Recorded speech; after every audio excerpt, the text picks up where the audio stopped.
The Cyberlux stock has been in the center of many people's conversations, and many people are wondering if they should buy more, sell what they have, or stand on the side and wait for a better timing. As the market is still very volatile at the moment, we should be mindful about which stocks to pick and what would be the exposure and timing of the positions. Over the past few days, the price action of Cybl Cyberlux has brought the stock to around 1.4 cents before stabilizing around 1.3 cents. Cyberlux has had a relatively quiet week so far, and I believe that the stock is in a consolidation phase, looking for what to do next before re-entering into another trend. So far, Cyberlux stayed at a very small cap company, and it had its peak in 2021, probably thanks to the renewed interest in the company's potential as a contractor for the public sector. I believe that the long-term potential of the company will be determined in the years to come, depending on whether they will get more contracts with key departments. One key to be sure though, as of now, the price of Cyberlux isn't considered to be very high, and it's definitely worth to look at as a potential addition to your portfolio if the following conditions are met. First of all, you have enough positions in the portfolio to counterbalance any negative outcome from Cyberlux. And second, if you have enough patience to let the company build its future outcome. Nevertheless, from the perspective of long-term potentials, the downside is limited. Now, let's also take a look at the technicals of the stock. The trading volume of Cyberlux has recently been 25 million shares versus an average volume of 27 million shares. Over the previous 52-week period, its price fluctuated between 0.1 cent and 6.6 cents. The market cap of Cyberlux is currently at $13 million versus an enterprise value of $250 million. The difference between the market cap and the enterprise value is the premium or discount the financial market is willing to allocate to the company based on its current fundamentals, leverage, and asset composition. The enterprise value is the combined value of the company's assets minus the debts. If the company has a lot of debts or a negative image amongst market participants, the asset's value may be impaired. With that being said, at the end of the day, it remains an estimation of the market every time it publishes its financial statements, so it's less reactive than the market cap and often more lenient as well. One key element to note regarding the enterprise value is that for many growth-type companies, one of the most significant assets they own is the goodwill. Goodwill is basically an expectation of the market that a company can generate more profit or to have more growth than another company, partially because it may have a better management, a stronger brand recognition, and a bigger online following. It is basically what makes a company unique compared to the alternative. In other words, it's not a tangible asset that companies may use. It is, however, one of the reasons why some companies can be perceived to be trading at a discount, as the market cap is lower than the enterprise value, and because the enterprise value is less reactive to the market cap in volatile situations. If the company goes to liquidation, the goodwill would be completely depreciated, and we would be left sharing with the debt holders whatever that is left on the balance sheet. When we compare the current price to the historical price fluctuations, the stock is 13% higher than the 1-month low, 25% higher than the 3-month low, and 1,091% higher than the 52-week low. On the options market, which gives us a hint about the market sentiment on where the stock price is likely going to go next, the implied volatility is 333% versus a historical volatility of 173%. The current short interest is 25% of the total float, and 27% of the transactions are coming out of the dark pools.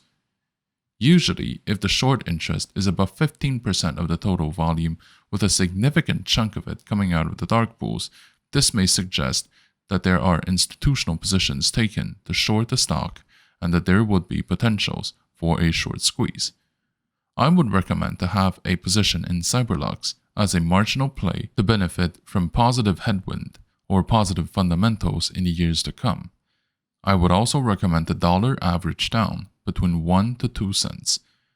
I would recommend to commit between 0.5 and 1% of your portfolio in the stock. And I would further recommend to split the allocation in batches of 20% or so at a time, so that you may purchase more if there are further retracements.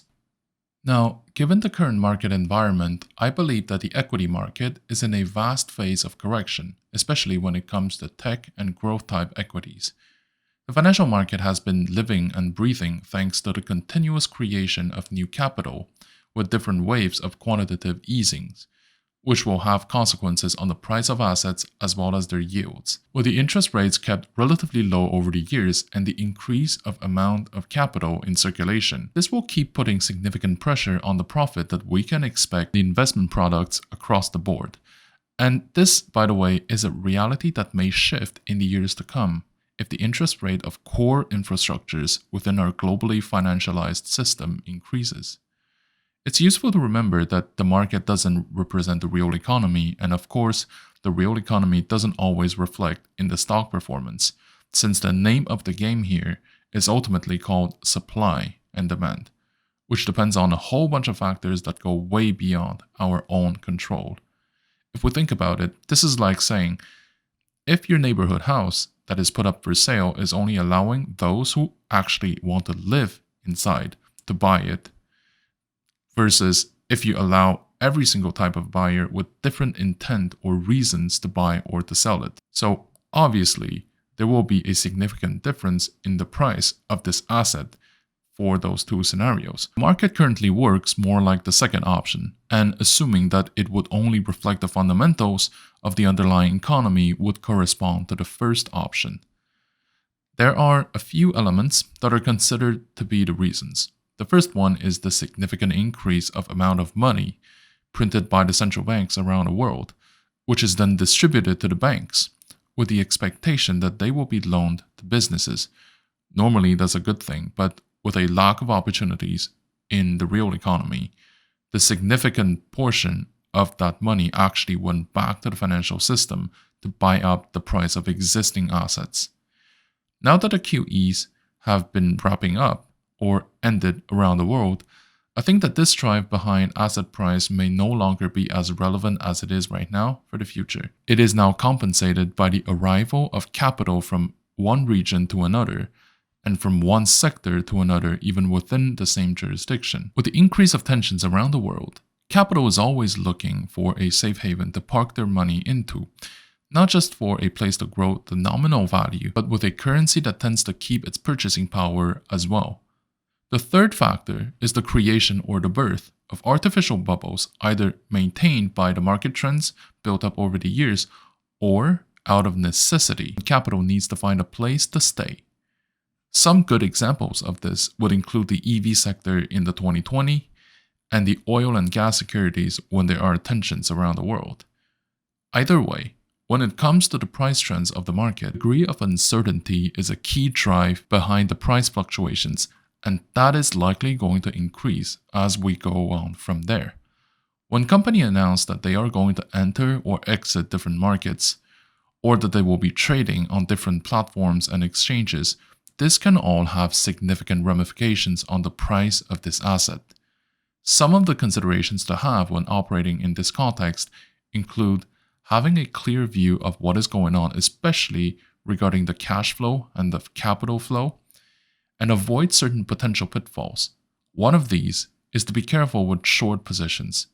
Inherently, short positions are riskier than long positions, as the downside of long positions is limited, whereas the short positions can lose you as much money as the stock price may reach, which is infinite. On top of that, we're now seeing a new phenomenon with short squeezes, involving a group of retail traders propping the stock price up, forcing short sellers to recover their positions. Sometimes the attempt will not succeed, but sometimes they end up in very spectacular success.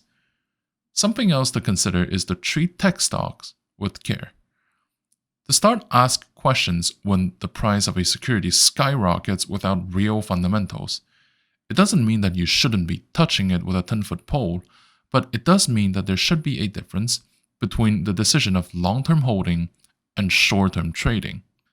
Either way, A rule of thumb is that each position should be structured in a way so that their individual performances will never affect the portfolio's stability.